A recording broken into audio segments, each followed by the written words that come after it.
안녕하세요. 승리한 상가족 여러분, 오늘은 고린도후서 4장 16절에서 5장 10절까지의 말씀입니다. 고린도후서의 6번째 강좌로 부활에 대한 확신이란 제목의 말씀입니다. 승리한 삶을 말씀 중심 예배 중심의 성경 전문 교사를 양성하기 위해서 만들어진 성경 공부 교재입니다. 승리한 삶이 2017년 12월 고린도후서 말씀을 함께 묵상하고 있습니다. 승리한 삶은 박유일 목사님의 구속서로 조망한 성경 연수 강의집으로 편집되었고요. 이번 달 내용은 신약의 30권 중에 22번째 권인 고린도후서 내용으로 구성되어 있습니다. 구속서로 조망한 성경 연수 강의집은 신약이 30권으로 완간된 이후에 구약이 창세기, 시편, 다니엘, 소선지서가 완간되어서 지금 현재 29권이 출간되었습니다. 앞으로는 저희들 출애굽기를 시작해서 모세오경, 또 역사서, 또 예언서 등 아직 많은 구약의 부분이 남았습니다. 이 부분의 책들이 잘 완간되고 또 보급될 수 있도록 강성성경연구원에 함께 동참하셔서 이 일을 위해서 기도해 주시고 협력해 주시길 부탁드립니다. 저희들 주일날 업로드는 위크스트를 통해서는 고린도후서 전체 내용을 보고 있습니다. 특히 저희들이 문안과 감사 부분은 고린도전서 내용과 달라진 점, 그래서 고린도전서와 고린도후서에 기록된 그 시간적인 변화와 그 내용적인 변화를 살펴보는 시간을 가졌습니다. 그러면서도 여전히 문제되고 있는 부분에 대해서 바울 사도의 교훈을 주는데, 바울 사도가 이 부분에 대해서 변명과 함께 교훈을 주는데, 그 변명과 교훈의 내용이 무엇이냐면 결국 하나님의 인도하심이었습니다. 하나님의 뜻하심, 하나님께서 역사하심, 하나님께서 영광 받으심, 하나님께서 임재하심, 하나님께서 우리에게 능력 주심, 이 모든 것이 무엇으로 우리를 이끌고 가고 있는지, 우리로 하여금 무엇을 하게 하시는지, 그곳에 우리가 성도로서 어떻게 동참하고 있는지, 이 부분에 대해서 얘기를 합니다. 그리고 나서 이제 사도들의 직에 대한 구체적인 변명에 대해서 얘기하면서 그 사도적인 일꾼의 모습과 정말 참 스승과 거짓 선생을 구분할 수 있는 기준을 얘기하면서 오늘 본문 말씀에서는 이 고난을 따를 것을 감당하면서 무엇을 가르쳐주냐면 우리에게 분명한 부활신앙을 다시 한번 가르쳐줍니다. 이 부활신앙을 가짐으로써 우리가 삶을 사는 삶의 모습과 태도, 목적이 분명하게 차이나게 됨을 우리가 본문 말씀에서도 찾을 수 있습니다. 우리가 이것을 본다는 것은 성경 전체를 하나님 말씀으로 보고 하나님께서 우리에게 주시고자 하신 본뜻이 무엇인지를 언약신학적인 관점에서 하나님께서 우리에게 주신 이 말씀의 성취를 통해서 확인하는 것이고, 그것이 예수 그리스도를 통해서 성취되었고 예수 그리스도의 부활이 우리에게 주시는 교훈, 그리고 우리에게 주시는 약속, 이것이 무엇인지를 우리로 하여금 보게 만듭니다. 특히 오늘 본문 말씀에서는 이 약속 부분이 굉장히 중요하게 드러나 있습니다. 그래서 우리가 이번 주에 계속해서 살펴보는 건 뭐냐면, 참된 선생과 거짓 선생을 무엇으로 구분할 수 있나요 했을 때, 우리가 부활신앙을 가지고 사는 거, 이 땅에서 그리스도인으로 삶을 산다는 것이 때로는 어떤 목표를 설정해주고 그 목표를 향해서 가게 만드는 경우가 굉장히 많은데, 이 목표가 하나님의 말씀과 일치된 목표인지 아니면 잘못된 목표인지, 우리로 하여금 보는 것이 이 땅에서의 영화를 보게 하는 것인지 하늘나라의 영화를 보게 하시는지, 이것이 우리에게 순간적인 무엇인가를 주기 위해서 영원한 것을 오히려 희생시키는 것인지, 아니면 영원한 것을 보게 함으로써 순간적인 것을 새롭게 하는지, 이 내용을 분명히 보게 됩니다. 그래서 참된 선생은 고난이 있더라도 부활의 영광 중에 하나님이 우리에게 주시고자 하시는 하나님의 영광의 목표를 보게 하는데, 반대로 거짓된 선생들은 자기의 이익을 위해서, 즉 현세적인 것에 오히려 영원한 것을, 현세적인 것을 보게 하는 것을 위해서 영원한 것을 이용하고 때로는 영원한 것을 무시하는 이런 내용들이 드러남을 우리가 보게 됩니다. 이 부분에 대한 구체적인 지적은 이미 앞부분에서 충분히 되었고, 오늘 본문 말씀에서는 부활에 대한 개념, 그리고 부활을 우리가 사모하는 삶의 태도 안에서 우리가 왜 이런 삶을 사는지, 왜라는 질문에 대해서 우리가 바로 이해했을 때 이 왜를 오용하는 것들을 우리가 구분하여서 볼 수 있음을 오늘 본문 말씀을 통해서 각자가 묵상할 수 있습니다. 그러면 오늘 본문 말씀을 통해서는 부활의 모습과 또 우리 부활의 모습을 소망하는 우리들의 삶의 모습이 왜 충성스러운 모습인지, 왜 하나님의 영광을 위한 삶을 살 수 있는 모습인지를 알므로써 이 왜라는 부분에 대한 잘못된 이해를 우리가 걸러낼 수 있는, 구분할 수 있는 기준을 세우는 시간을 갖도록 하겠습니다. 그래서 오늘 제목은 부활에 대한 확신입니다. 고린도후서 4장 16절에서 5장 10절까지의 말씀을 함께 묵상하도록 하겠습니다. 자, 그러므로 우리에게 지금까지 고난 중에서도 하나님의 뜻을 이루는 그 삶이 왜 중요한지를 보여주고 부활에 대해서 가르쳐주고 있는데, 우리가 낙심하지 아니하는, 우리가 고난 가운데서도 낙심하지 아니하는 이유는 뭐냐면, 우리의 겉사람은 낡아지나 우리의 속사람은 날로 새로워지도다. 자, 지난 말씀을 통해서 질그릇과 보배의 관계를 보여줬어요. 우리는 질그릇 같은 상태예요. 근데 우리 질그릇에 하나님께서 무엇을 담아두셨어요? 보배를 담아두셨어요. 하나님께서 우리를 그렇게 쓰시는 거예요. 하나님의 인도하심 속에 있어요. 그래서 우리에게는 이것과 이제 연관돼서 대조돼서 대비돼서 이제 오늘 본문 말씀에서는 이 겉사람과 속사람의 비유를 우리에게 지속적으로 보여주고 있습니다. 이것을 함께 살펴보면은, 겉사람은 우리가 낡아지는 거, 후패되는 거, 즉 육체의 몸을 얘기하고 있습니다. 속사람은 날로 새로워지는 것은 우리의 영혼을 얘기하고 있습니다. 왜 우리의 영혼이 날로 새로워질 수 있나요? 그거에 대해서 17절에서 계속 연결해서 설명하고 있습니다. 우리가 잠시 받는 환난은 경한 것이 지극히 크고 영원한 영광 중에 우리를 이루게 함이니라. 우리가 실제로 이 환난이란 걸 경험하면은 무엇을 경험하냐면 육체적인 고통을 경험해요. 육체적인 피로를 경험해요. 육체적인 한계를 경험해요. 이것은 일반적으로 나타나는 모습이에요. 그리고 우리가 실질적으로 힘들어하고 있는 것이잖아요. 근데 그런 과정 속에서 우리가 무엇을 보게 되냐면 크고 영원한 영광 중의 것을 우리가 보게 돼요. 이것이 바로 속사람의 것이에요. 우리가 영원한 것을 소망하게 돼요. 우리가 제한적인 육체의 몸, 시간적인 이 프레임 안에서, 시간의 프레임 안에서, 능력의 프레임 안에서 분명히 제한되고 죽음으로 가게 되는 이 제한적인 상황에 놓여 있지만, 그 안에서 우리가 하나님의 역사하심으로 무엇을 보고 있냐며 크고 영원한 영광 중의 것을 분명히 보게 되는 거예요. 그것이 무엇을 통해서 우리에게 보여줬어요? 예수 그리스도의 부활을 통해서 우리에게 보여줬어요. 그래서 우리가 주목하는 것은 무엇이냐면 18절에 이어서 얘기합니다. 보이는 것이 아니요 보이지 아니하는 것이니 보이는 것은 잠깐이요 보이지 않는 것은 영원함이라. 그러니까 우리가 결국 이 지상에서 삶을 사는데, 이 지상에서 죽음이 모든 사람에게 있다는 것은 예외된 사람이 없어요. 이것은 똑같은 상황이에요. 이것이 어떻게 진행되고 얼마나 진행되느냐는 하나님의 뜻하심 안에서 각각의 다르게 나타나지만, 결론적으로 동일한 것은 무엇이냐면 죽는다는 거예요. 죽은 후에 무엇이 있다는 거예요? 히브리에서 말씀하셨던 대로 심판이 있다는 거예요. 그래서 우리가 주목하여 봐야 되는 것은 결국 모든 사람들이 죽게 되는 이 상황이 아니라 보이지 않는 것, 영원한 것을 봐야 된다는 거예요. 그것이 뭐예요? 바로 영원한 삶이고 우리의 영혼에 대한 문제예요. 근데 이것이 이 16절에서 18절은 굉장히 기초적인 지식과 모든 사람들이 동의할 수 있는 이 내용으로 우리에게 설명을 해주고 있어요. 물론 현대는 이 영혼성을 거부하는 이 모습이 굉장히 강하죠. 이것은 단지 현대뿐만 아니라 예수님 시대에도 있었어요. 사두개인들은 부활을 부인했어요. 헬라인들은 부활을 믿었으나 육체의 부활은 믿지 못했어요. 그래서 이 부활에 대한 신앙에 대해서 여전히 현대에만 새롭게 굉장히 많이 나타나는 것 같지만 과거에도 있었어요.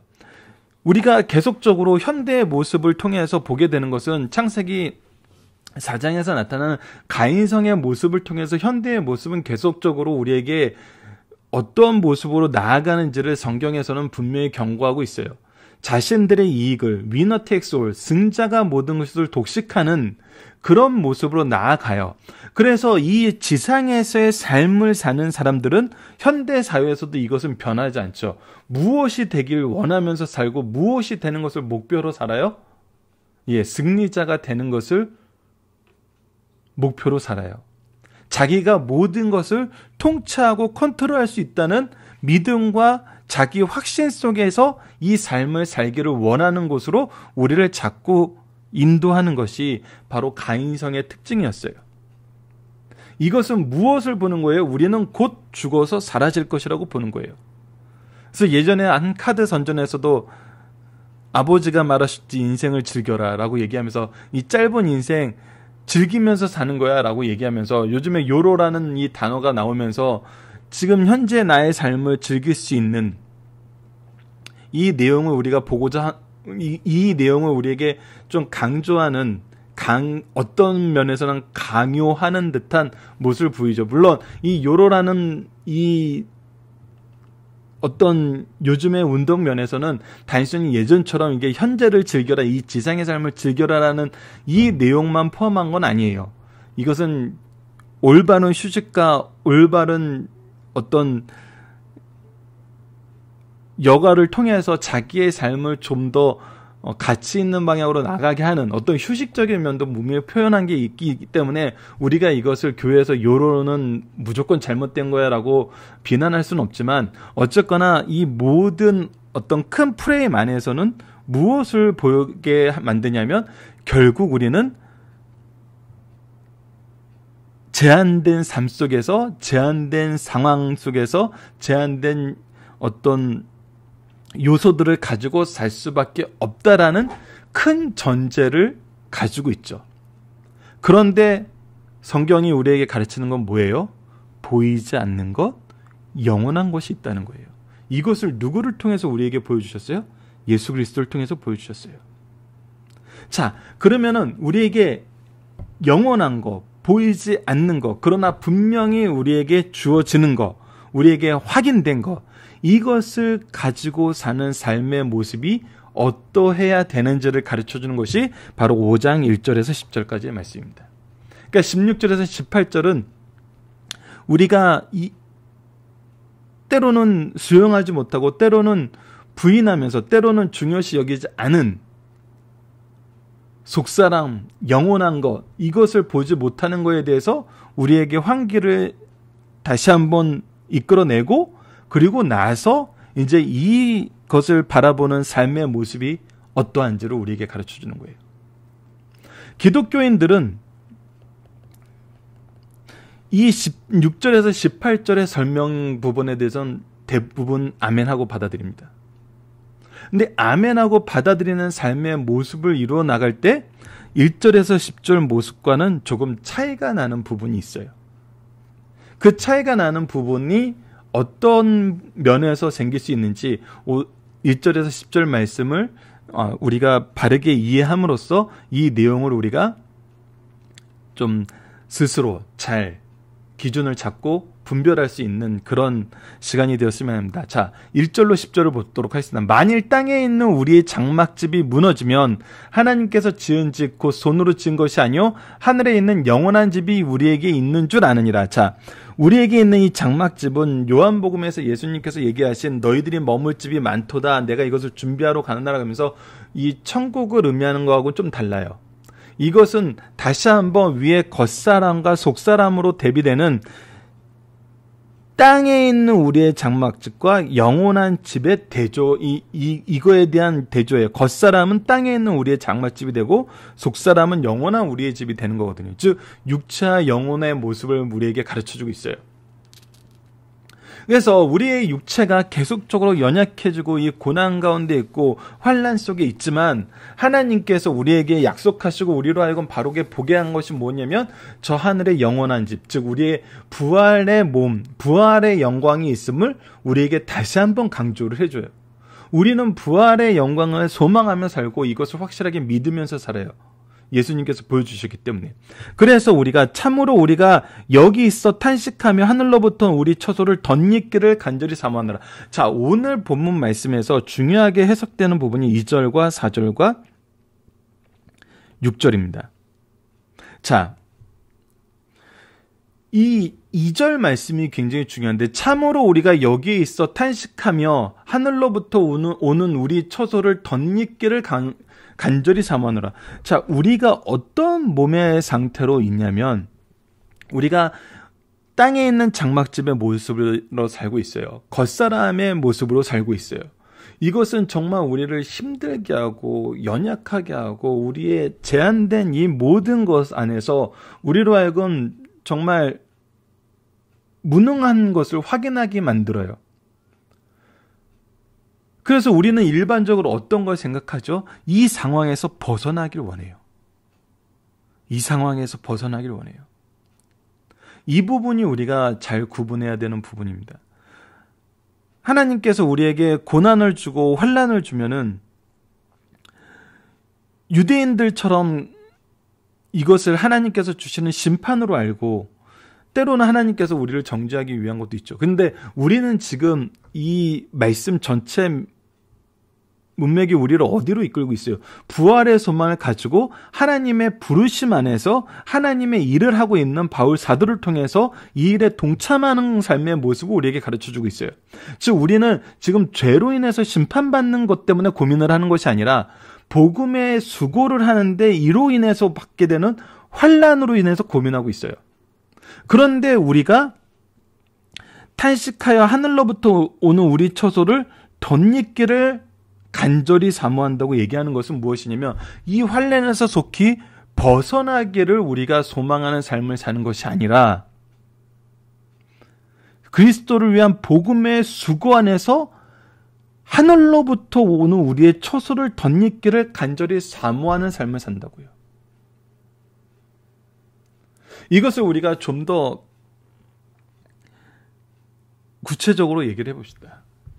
우리가 일반적으로 사회에서 사업을 하면은 굉장히 어렵고 힘든 세월을 견디고 우리가 좀 여유 있고 좀 이게 예전에 막 힘들게 하던 막 어려운 일 이제 그만하고 그런 일은 이제 부하 사람들한테 맡기고 나는 좀 더 이렇게 좀 중요하면서도 핵심적인 일을 하면서 이 삶을 살면서 동시에 무엇을 하길 원해요? 어느 정도 여유를 즐기길 원하잖아요. 그래서 우리가 원하는 것은 빨리 고생해서 벗어나서 이 고생을 안 해도 되는 환경에 올라가는 것이 일반적으로 우리가 살고 있는 삶의 모습이죠. 삶의 지향점이죠. 근데 이것을 우리가 이 복음을 위한 환난에도 그대로 대입한다고 생각을 해보세요. 우리가 예전에는 막 교회 안 오시는 분들 열심히 전화 돌리고 모시러 가고 또 힘들어 하실 때는 주중에 가서 막 이렇게 도와드리고 막 이런 일을 하다가 이제 교회가 어느 정도 부흥되고 제자들이 많이 생기면은 아우 내가 이거 언제까지 해야 돼? 이제 나 이거 졸업해야 될 때 된 거 아니야? 이렇게 생각할 때가 있거든요.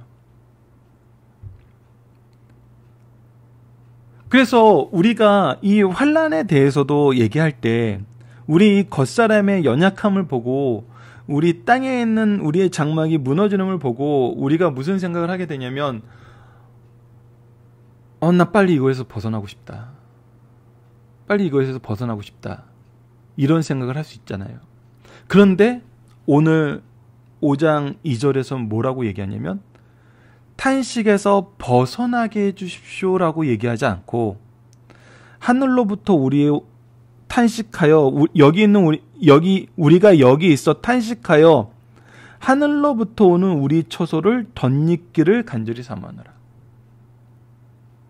솔직히 세상 종교가 얘기하는 것은 너희들이 고민하는 거, 너희들이 힘들어하는 거 빨리 해서 이제 너희들은 벗어나.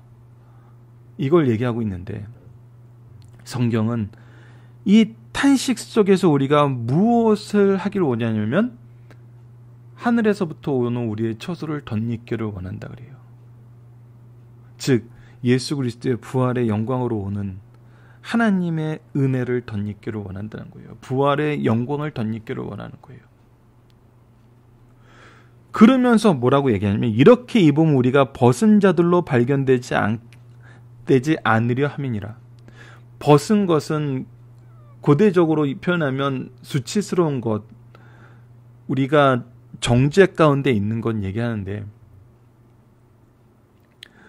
우리의 탄식이 예수 그리스도의 부활로 인해서 덧입는다는 것은 무엇을 말하는 걸까요?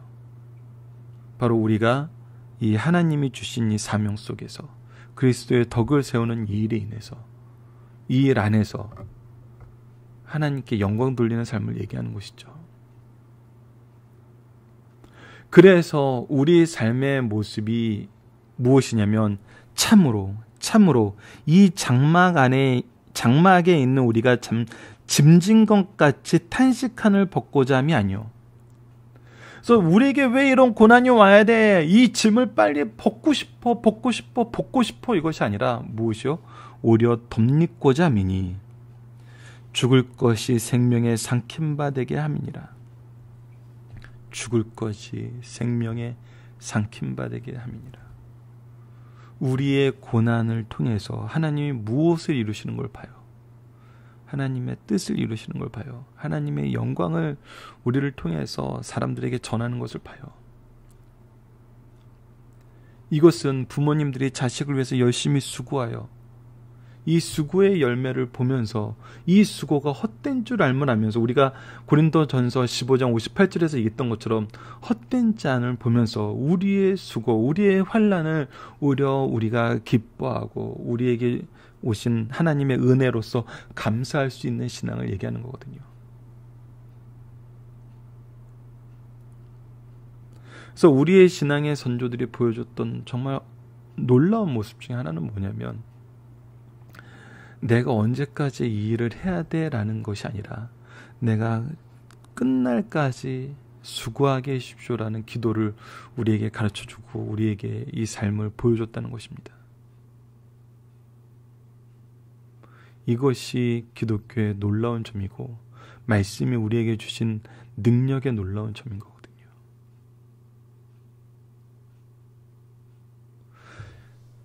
(5절을) 봅시다. 곧 이것을 우리에게 이루게 하시고 보증으로 성령을 우리에게 주신 이는 하나님이시라. 하나님께서 그래서 이 일을 어떻게 하세요? 우리가 짐진 것처럼 이것을 다 벗어 던지게 하시는 것이 아니라 이 안에서 생명으로 덧입게 하시는 이 능력을 우리를 성령을 통해서 하나님께서 우리에게 보여주신다는 겁니다. 그리고 이제 6절과 8절은 연결되는 것인데 이 부분을 바로 해석해야 됩니다. 그러므로 우리가 항상 담대하여 몸으로 있을 때는 주와 따로 있는 줄 아노라. 이 부분이 이제 한국어 성경으로 이렇게 번역이 되었을 때 약간 낯설어요. 이게 무슨 말이지? 주님과 따로 있는데 항상 담대? 우리 주님과 같이 있어야 담대한 거 아닌가? 이렇게 생각할 수 있는데 영어로 보면은 Therefore we are always confident. 우리가 항상 확신 속에 있다는 거예요. And know that. 그리고 항상 이것을 안다는 거예요. As long as we are at home in the body. 우리가 이 육체의 몸을 가지고 이 지상에 머물 때는 we are away from the Lord. 우리가 주님과는 떨어져 있어요. 이것은 지금 무엇을 드러내냐면 어떤 상태에 대한 표현을 얘기하는 것이 아니라 주님을 바라보는 삶에 대한 소망을 나타내는 말씀이거든요. 그래서 우리가 이 육체의 몸을 가지고 우리가 이제 이렇게 약해지는 이 몸을 가지고 있을 때에는 주님을 바라보면서 주님 모시기는 그날을 바라보는 삶을 살고 있는 것처럼 이것을 동일하게 표현하면서 반대적으로 표현한 것이 바로 8절입니다. 우리가 담대하여 원하는 바는 차라리 몸을 떠나 주와 함께 있는 그것이니라. 그러니까 우리가 항상 원하는 것은 주님을 바라보는 삶을, 주님과 함께하는 삶을 소망하는 것이 우리의 모습임을 이제 강조해 주는 것이 바로 6절과 8절 말씀입니다.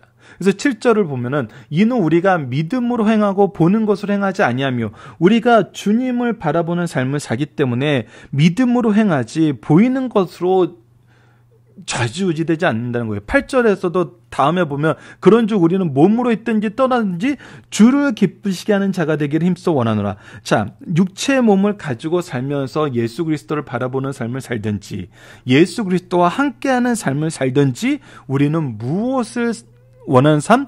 주를 기쁘시게 하는 삶을 산다는 거예요. 그것이 믿음으로 행하는 삶이라는 거예요. 그래서 6절과 8절은 이렇게 두 개 모두가 주님과 함께 있는 것, 주님을 바라보는 것, 이것이 우리의 삶의 본질적인 모습이라는 것을 우리에게 가르쳐 줍니다.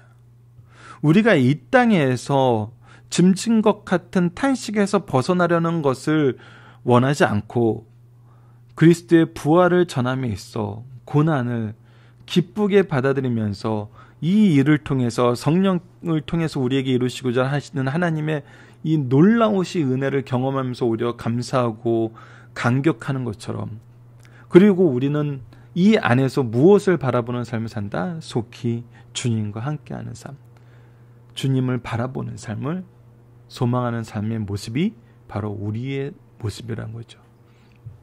이는 우리가 다 반드시 그리스도의 심판대 앞에 나타나게 되어 각각 선악간에 그 몸으로 행한 것에 따라 받으려 함이니라. 이것은 아까 히브리서 말씀에서 나타난 것처럼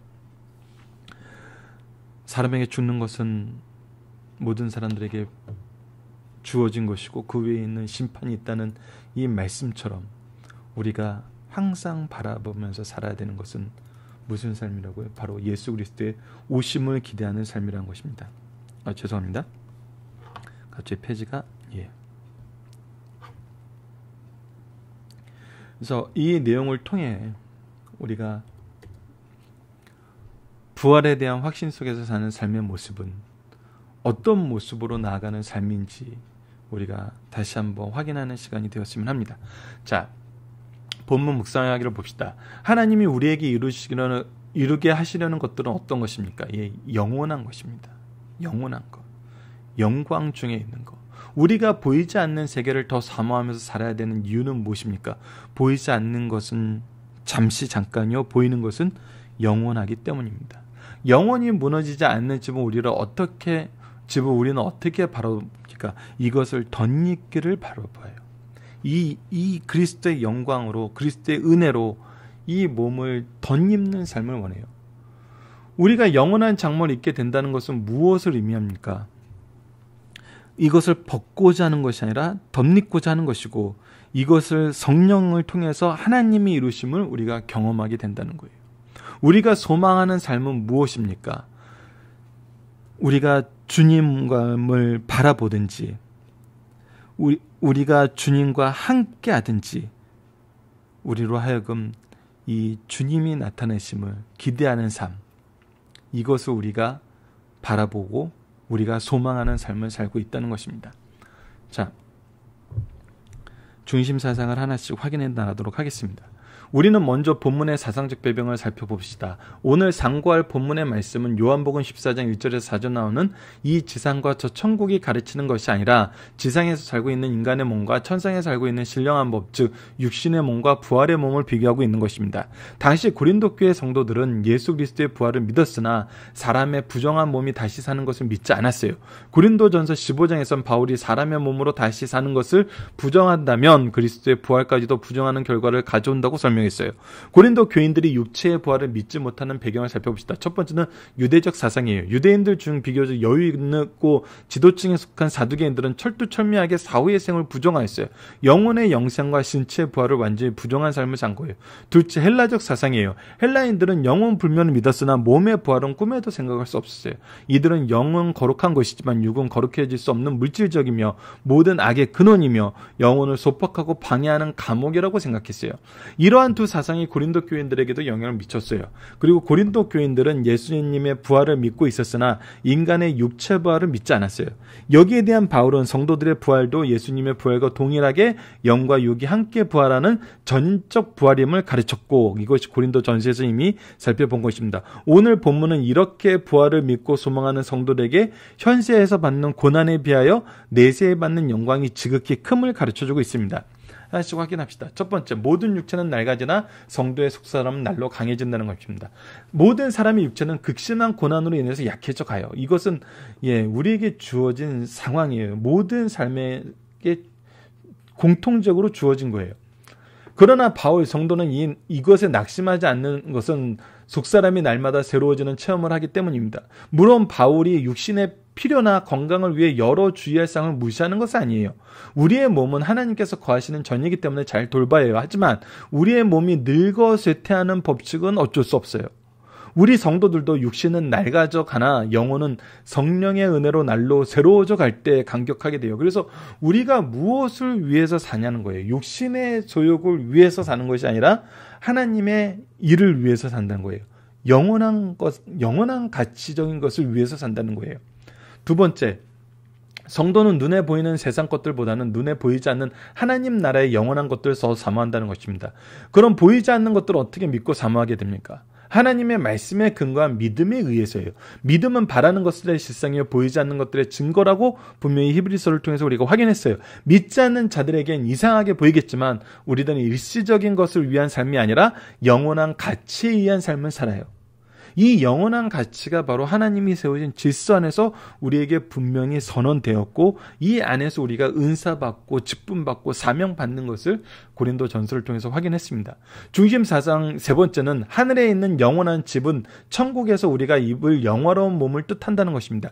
하늘에 있는 영원한 집이란 요한복음 14장 1절에서 4절에서 약속한 성도들을 위한 하늘 거처를 말하는 것이 아니에요. 이것은 맥락상에서 분명히 달라요. 이것은 영화롭게 된 성도들의 몸을 말합니다. 장막을 만드는 자였던 바울은 현재의 육체를 장막에 비유했고 그는 육체의 장막은 튼튼하지 못하고 임시방편으로 세우는 것이며 아름답지 못하나 우리가 받게 될 영원한 몸은 영원하고 아름다우며 결코 약함이나 쇠퇴함이 없다고 주장하고 있어요. 바울은 사람의 육신의 질그릇이나 일시적인 장막으로 보았어요. 사람의 육신을 질그릇이나 일시적인 장막으로 보였어요. 하지만 그는 성도들의 몸이 얼마 후 천국에 적합할 영원한 몸으로 변화될 것을 알고 믿어 이를 가르치고 있습니다. 마지막 네 번째입니다. 성도는 천국을 보장받고 살기 때문에 탄식하면서 저 천국을 사모하며 살아갑니다. 세상 사람은 사후 세계를 잘 모르고 있기에 죽음 앞에 태어나기도 하고 용감하기도 해요. 그러나 대다수의 사람들은 죽음을 무서워 두려워합니다. 하지만 성도는 이 몸을 벗으면 영광의 몸을 입고 영광의 세계에 영원히 살게 되므로 속히 그곳으로 가기를 원해요. 그래서 아까 6절과 8절에서 나타났던 것처럼 우리가 예수님을 바라보는 삶을 살고 예수님과 함께하는 삶을 기뻐해요. 이처럼 성도는 이 땅에서 사는 동안 자기 책임을 다하면서 천국을 사모하는 삶을 사는데 이것을 탄식하는 삶이라고 해요. 우리가 그때를 바라보면서 삶은 삶을 탄식하는 삶으로 표현하고 있다는 거예요. 자, 살펴보기 정답, 특히 우리 살펴보기 1번만 잠깐 이 살펴보기 정답을 통해서 확인하고 적어놨는데 이 부분만 잠깐 보도록 하겠습니다. 우리에게 고난은 어떠한 유익이 있는가? 고난이 전혀 유익이 없는 것이 아니에요, 여러분들. 고난이 유익이 있어요. 그래서 이 고난의 짐 우리가 벗고 싶다라고 여는 것이 아니라 예수 그리스도께서 주시는 영원한 것으로 덧입기를 바라는 삶을 살고 있다는 거예요. 하나님 안에서 예수 그리스도의 은혜 안에서 역사 안에서 있기를 바라는 거거든요. 그래서 고난의 유익은 크게 세 가지로 분류해 볼 수 있습니다. 첫 번째, 고난은 겉사람의 잘못된 것을 바로잡고 속사람을 새롭게 발전시킵니다. 고난은 현재 해가 되는 것 같지만 선한 결과를 가져와요. 고난은 쓰나 독약이 아니라 양약이 되어 사람의 신령을 윤택하게 합니다. 두 번째, 고난은 다가오는 영광을 받기에 필요한 그릇을 준비해요. 용광로에 불은 불순물을 제거하고 의사의 손에 잡힌 수술칼은 환자의 병든 부분을 잘라내요. 디모데후서 3장 15절을 보면은 무릇 그리스도 예수 안에서 경건하게 살고자 하는 자는 박해를 받으리라 라고 얘기했어요. 이것은 천국의 기쁨이 세상의 슬픔에 달려있다는 격언과 같아요. 마지막 세 번째는 고난이 구원의 공로가 될 수 없으나 고난을 바르게 견디면 반드시 상급이 주어져요. 우리가 그리스도의 선한 군사로서 믿음의 선한 싸움을 싸우고 어려움을 견뎌내면 시들지 않는 의의 면류관을 받게 됩니다. 자, 적용하기 봅시다.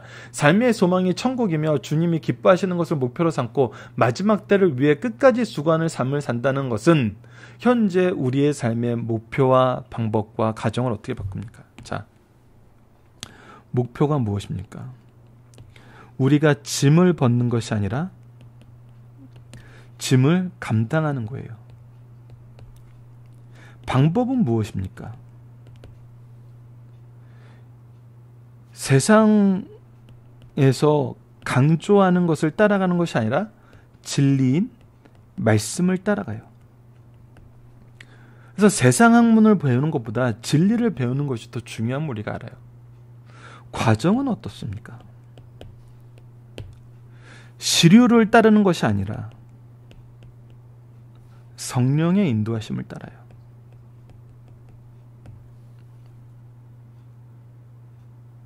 우리가 이 세 가지만 잘 점검해도 우리가 실패하지 않고 실수하지 않아요. 왜? 이 모든 것에 하나님께서 함께 하시거든요. 우리가 하는 것이 아니라 하나님이 인도하심이거든요. 우리가 이것을 극복하는 것이 아니라 하나님의 은혜를 덧입음이거든요. 근데 우리가 걱정하고 염려하는 것은 짐을 벗기 위해서 걱정하고 염려하고 세상의 방법을 강조하기 때문에 우리가 계속 염려가 되는 거고, 이 주류에 편승할 수 있을까 없을까 하는 것 때문에 염려하는 거거든요. 그래서 근심과 염려는 세상 것에서 있지 하나님의 것에서 없어요. 그래서 항상 우리 신앙의 선배들이 얘기하는 것이, 정말 인생이 염려와 근심할 시간만 우리가 하나님의 일을 위해, 긍정적인 일을 위해, 정말 가치 있는 일에 쓴다면은 정말 삶이 완전히 변화되고 그 삶의 질이 완전히 달라짐을, 이것을 우리에게 어떤 이렇게 구호적으로 보여주는 것이 아니라 삶의 내용으로 보여주시는 선조들이 많잖아요. 이것을 우리도 보면서 염려와 걱정 주께 맡기고, 주께 맡긴다는 것이 완전히 그냥 오늘 본문 안에서 분명히 드러나잖아요. 이것은 단순히 우리가 우리의 걱정 그냥 주님께 맡기면서 살아있는 것이 아니라 이미 하나님께서는 그 근심과 염려가 없는 상황 속에 우리를 옮겨 놓으셨잖아요. 그것이 우리의 모습이거든요. 그래서 이 말씀을 가지고 항상 승리하시는 승리한상 가족 여러분들 되었으면 합니다. 말씀을 기초로 기도하기를 통해서 마치겠습니다. 하나님, 과거 어려운 시절을 지날 때, 소망이 없을 때 신앙의 선배들이 하나님 나라를 사모하는 믿음과 소망 속에 환난을 이기고 세상에 주의 사랑을 전하는 놀라운 역사를 이룸을 우리로 확인하는 삶을 살게 하심을 감사합니다. 그러나 현재를 사는 우리는 이 은혜를 경험하지만 이 믿음과 소망은 소유하지 못하고 세상의 유혹이 우리의 이익과 일치하면 너무나 쉽게 빠져들었던 것을 고백합니다. 주님, 우리가 신앙의 선배들이 가졌던 믿음과 소망을 회복하게 하여 주소서. 그리고 사랑으로 우리에게 주신 은혜를 사랑으로 사용하게 하여 주소서. 오직 천국을 소망하며 그리스도의 생명을 전하는 것을 목표로 하여 영혼을 돌보며 자녀와 제자에게 이 신앙을 바르게 계승할 수 있는 주의 일꾼들이 되게 하여 주소서. 세상의 흐름과 세상의 가치와 세상의 정욕은 결국 사라지는 것이요, 우리로 영원한 것을 덧입어 영광의 주를 바라보게 하소서. 예수님 이름으로 기도드립니다. 아멘.